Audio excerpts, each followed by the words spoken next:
Hi, and welcome to 30 Days of Brave Thinking.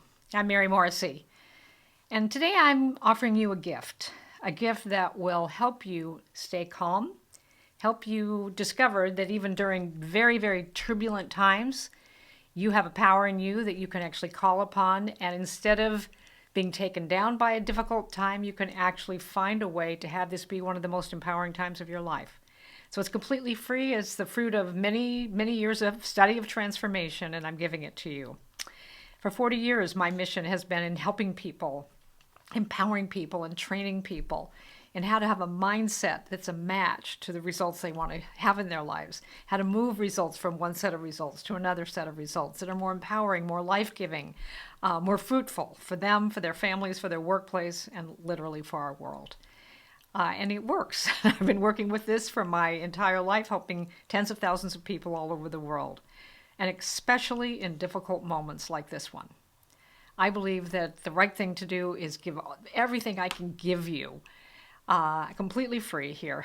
And in 30 days, you can establish a set point, a mindset point, and a way of understanding how you can use even the most difficult times in your life to actually help you catapult your life forward.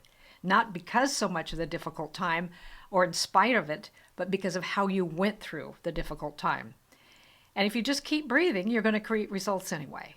And since we're in this difficult time, why not use it to the benefit of you, your dreams, the impact you can bring, and the difference you can offer? So I'm happy to make this offer to you. It's completely free. So to support you today, I'm going to share with you a short video clip from my signature 3-day event, DreamBuilder Live. During that event, people come from all over the world, hundreds of people, to learn how to face their challenging circumstances, release feelings of fear and doubt and worry, and have real skill sets in how to apply the invisible spiritual laws that govern all our results and use the application of those in service of creating results in a life they absolutely love living. So yes, we're facing some difficult times. So let's pull upon this training for each one of us to help us use this time in a truly constructive way. I hope you enjoy this clip. So before we begin, take a deep breath. Take another one. Bring yourself into the present moment. Stay inside this day and inside this present moment. Make sure your notifications, your pings and dings that might come to you through your technology are shut off. So much coming at us. Let's take some moments now and turn to what's seeking to emerge to us and through us. Let's begin. What's the difference? I heard someone say decision. That's really what it is, isn't it? It's a decision that you make to bring more of yourself to this life. And speaking of decisions, Mary showed you earlier 4 quadrants of life. Your vocation, your time and money freedom, your relationships, and your health. And how many of you know that it's okay to have more than one dream? You can have a dream for each of those quadrants. How many of you know that to be true? Yeah, that it's okay to have a full spectrum level of success in your life. And so I'm going to share a story with you about a dream I had for a health quadrant. And it was an athletic dream that I had. And as I share this story with you, I invite you to put yourself right in the center of this story, because the theme of this story is claim your spot. Because when it comes to your dream, there will be a moment when you will have to raise your hand and say, "This is mine," and claim your spot. If you know that to be true, say yes. Yes. Yes, you know that to be true. There will be a moment when you will have to claim your spot. When I was in high school, what I wanted most was to play college football, to be on the field playing college football. And so I was a very good high school football player. And my senior year, my mom and I find out we're looking for every way that we can to make this dream welcome in my life. And we find out that there is a high school marketing agent for high school football players, that he will actually market you to football teams in college and help you get on the team. And so we schedule the meeting. We sit down with this guy, and I'll never forget, he's got my stats sheet in front of him, and he goes, "Well, Matt, you are 175 pounds. You run a 4.7 40, and he's going through my highlight reel, and he's like, "I just have to tell you that, just to give it to you straight, guys like you are a dime a dozen." He's like, you could try to get on the field. I can't rep you, but you can try to go and play college football, but there are thousands of guys coming out of high school that are just like you. And he was an expert in the field. He knew exactly what he was talking about. How would you feel if you were in my shoes at that moment? You want to kick his ass, someone said. Kick his ass. Little bit. But you see, we've all had people in our life like that. The people who will remind us why it won't work. The people who tell you all the reasons why you don't have what it takes. You're not enough. You don't have this. You don't have that. And oftentimes it's our own inner critic that will remind us of all the shortcomings that we have and the reasons why it won't work out. Anyone ever heard from that side of you?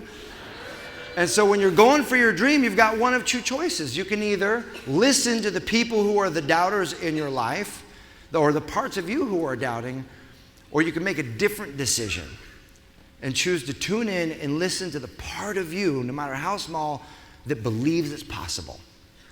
And so leaving that meeting, I made a decision for myself that I was going to listen to the part of me that believed that there was a shot for me. And I said, okay, maybe if I don't have the height and the strength and the speed, I don't have all of that on paper, what I do have is heart. And I can outwork these other guys.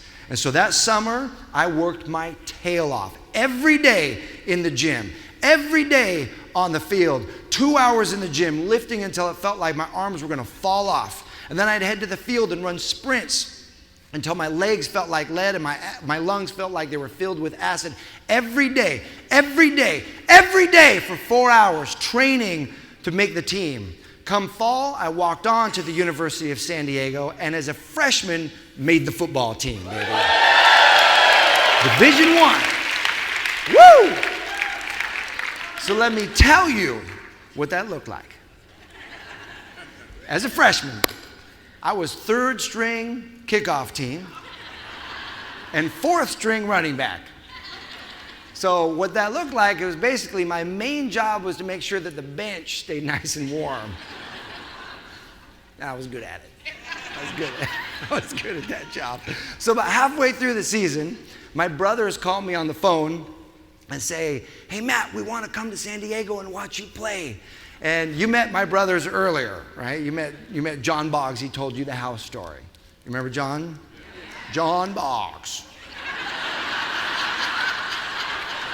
Woo-woo! Spiritual stuff. I love John. He's got great eyes, doesn't he? He's got great eyes, John Boggs. And you met my other older brother, Rich Boggs, earlier, the director of enrollment. Remember him? He was up here. He was a DreamBuilder Airlines. I'm a Leo. I like long walks on the beach and French films. You remember Rich? I love my brothers. So they called me. They say, we're coming to San Diego. We want to watch you play. And I said, hey, guys, I'm a freshman, man. I'm fourth string running back. I'm third string on the kickoff team. There's really very slim chance I'm getting on that field. And they say, that's okay, man. We love you. You made the team. That's awesome. We just want to come down there and see you in the helmet and shoulder pads, man. We just want to see you in the outfit, you know? Neither one of us plays, so we're living through you, buddy. We're going to come down there and watch you play. I said, all right. So I hung up the phone. And when I hung up the phone, what do you think happened to my level of desire? It went up to a whole nother level. I thought I already had a high level of desire to be on that field. But for some reason, my brother's coming, it went up a whole nother notch. So I was asking myself, what can I do to get on this field? What can I do to get on this field? Every day I would show up to practice, first one on the field, sprint to every drill, catch every ball, hit as hard as I could, last one to leave the field, hoping that the coaches would see that little Mat Boggs deserved his role, deserved his shot on that field. Every day at practice. Thursday comes, and that's what they call depth chart day. Depth chart day, and that's where they post the depth chart in the locker room that tells you who's starting and who's going to play, and it's a bit of a ceremony. So after practice, everyone's hanging out in the locker room, and the coach comes in with the sheets, opens the door, he comes in, tapes the sheets on the wall, and we're all waiting. He leaves, and then everyone crowds around, and so I find my way, and I'm getting in there, and I'm like, okay, running backs. Oh, I'm still fourth string. All right, kickoff team. Oh, man, I'm still third string. So that's Thursday. Saturday's the game. The game comes. Now, my best shot, actually, of getting on the field was the kickoff team, because our kickoff team wasn't very good. And if you don't know football, let me explain to you how the kickoff team works. When you score a touchdown or you're going to start the game, you kick the ball down to the opposing team. The opposing team's job is to run that ball back as far as they can.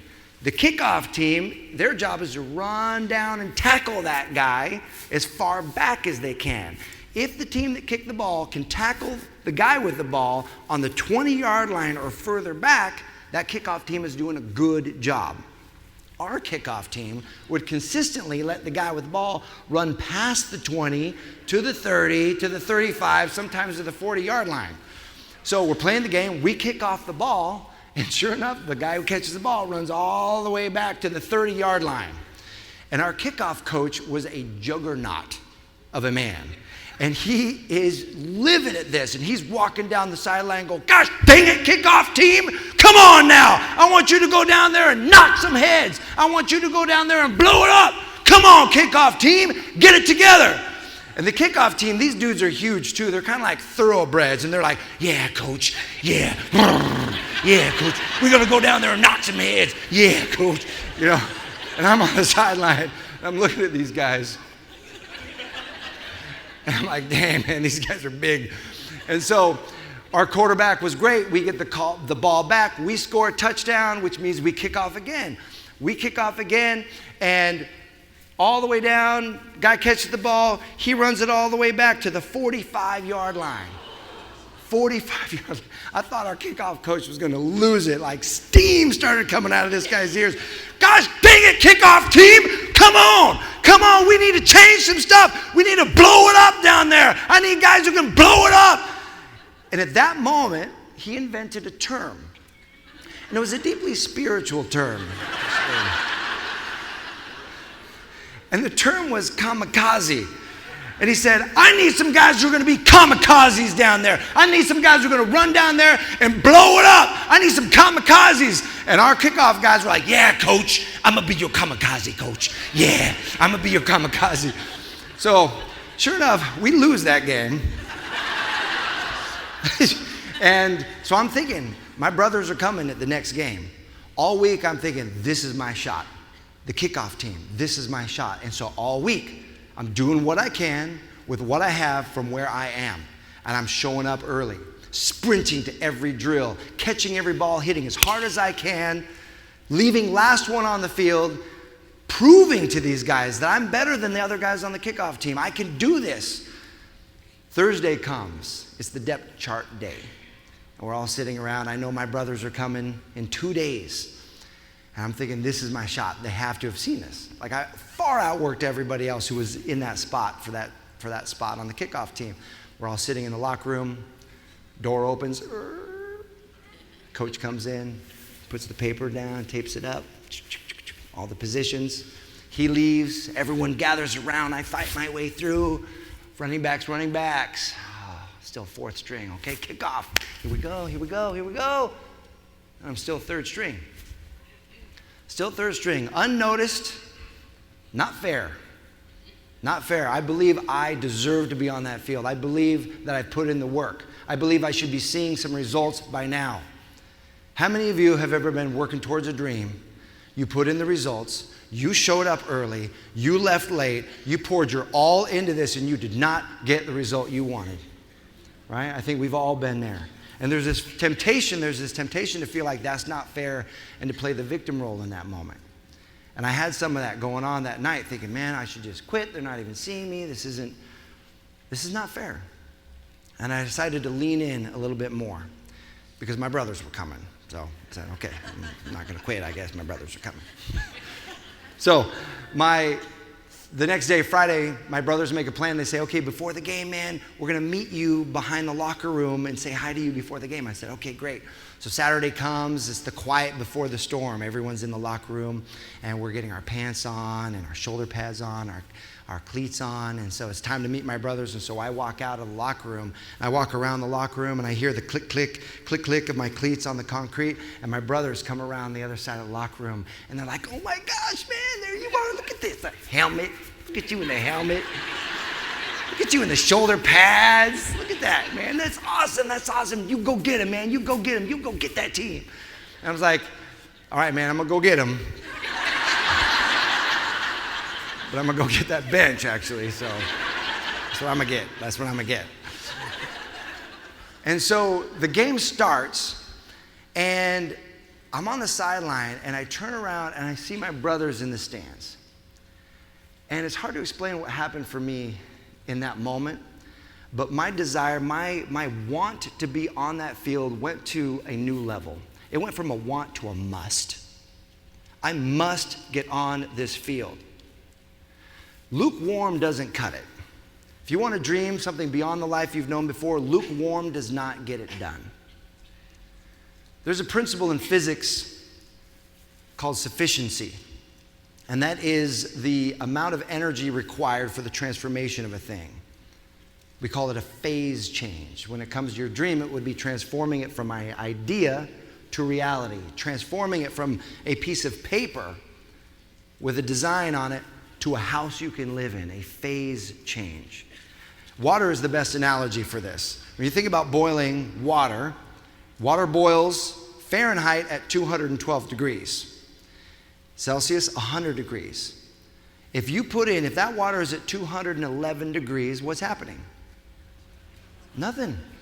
And yet you put in a whole lot of energy, you put in a whole lot of heat, you've brought a whole lot of energy to that experience, and yet you aren't seeing anything yet. And oftentimes, people will give up on their dream at 211 degrees or 99 degrees Celsius. They'll give up on that dream when they're right there. They're right there. And so I'm in the stands. I see my brothers up in the stands. My want turns into a must, and my whole vibration increases. Right then, we kick the ball off to the other team. The other team runs it all the way back to the 50-yard line. And our kickoff coach is stomping down the sidelines saying, I want some kamikazes! And right then, I get an idea. And it was a brave thinking idea because I got fear that shot through my entire body. And the idea was this. The idea was to stand up off of the bench and to walk towards my coach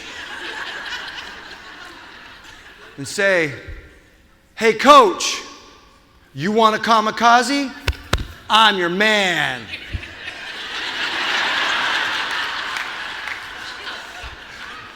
You ever play a movie in your mind? It's like my Bruce Willis moment, I was like, man, this is it. And the beautiful part about this moment was I didn't have a lot of time to think about it because he's stomping down the sidelines and he's going to pass me by. And it's interesting because that's often how great opportunities are. Great opportunities do not sit and wait for you. They pass you by, and you will either grab them and say, I'm in, I'm claiming my spot, or you won't.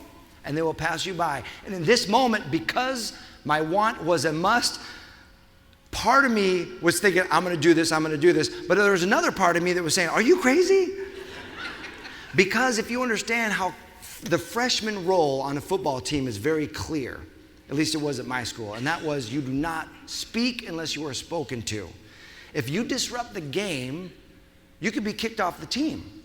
My value on that team was not very high. I wasn't even a starter on the team.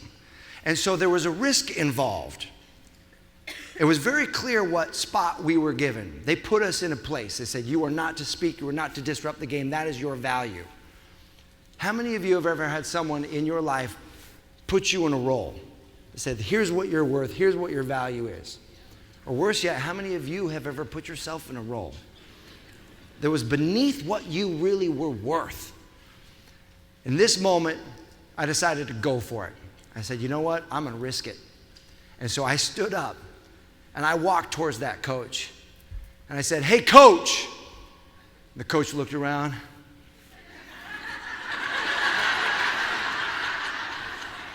Yeah, Boggs, what do you want? I said, if you want a kamikaze, I'm your man. That's exactly how it sounded. I was thinking, dang it, man. That does not sound powerful. That was not like it was in the movie. And he looks at me and he goes, all right, Boggs, next kickoff, you're in. And then I really got scared. I was like, oh God, I got to do this thing now. And our quarterback was awesome. He threw this long ball. Our wide receiver caught it. Touchdown. And I hear the kickoff coach say, kickoff team, assemble. And there was a green mat on the sideline with 11 spots on it. And spot number 8 was open. And the person who was previously in spot number 8 made a move for it. And I said, ho, ho, ho, that's my spot.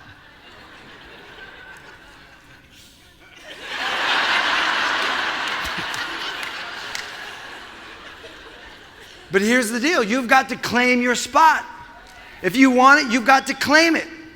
If you want your dream, you've got to claim it. No one's going to hand it to you. No one's going to say, here you go. It's all packaged up, ready to go.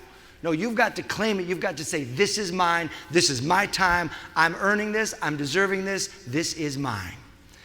And I hear the kickoff coach go, kickoff team, go. And I ran out onto that field. And I felt the grass under my cleats. And I saw the light shining down. And at the same time, I hear the crowd cheering because we just scored. Above the crowd, I hear my brothers in the stands going, oh! Oh, Mat Boggs is on the field, man! Wow! He's on the field. And so we lined up, and my blood is pumping, my adrenaline is going. Our kickoff guy kicks the ball. We run down. I avoid one guy. I knock another guy down. We swarm the ball carrier, tackle him down. 20-yard line, baby.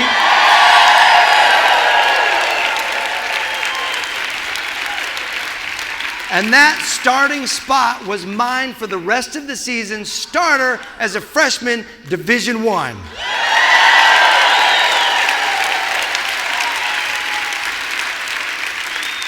Because here is the deal. When it comes to your dream, there is a spot and it has your name on it. It has your name on it, but you've got to be willing to claim it. You've got to be willing to say to yourself, today is my day. This is my time, and you've got to be willing to claim your spot. If you're willing to claim it, say yes. Yes. Say yes. Yes. Say yes. Yes. Say yes. Yes. Then stand up, make some noise, and let's bring Mary Morrissey to this stage. Okay, let's take another deep breath here as we come to the end of this video. I hope this clip served you today. And if you know anyone that is going through tough times or anyone who could benefit from this, go ahead and help them. This is all free. Go ahead and help them. Invite them. Share the video with them. And rather than spreading fear and contraction and panic, let's each instead be a part of what lifts us up. Let's give what we can give. Let's spread hope. Let's spread compassion. Let's spread peace and calm, health and love. And so here we are today. You have many choices about where you spent your time. I'm grateful you were here, and I hope for you that you, as people come to mind, that you help them with what you can in the ways that you can only do that. And also, if this is helpful to you, go ahead and share it. It's free for me, and I'm happy to give it away.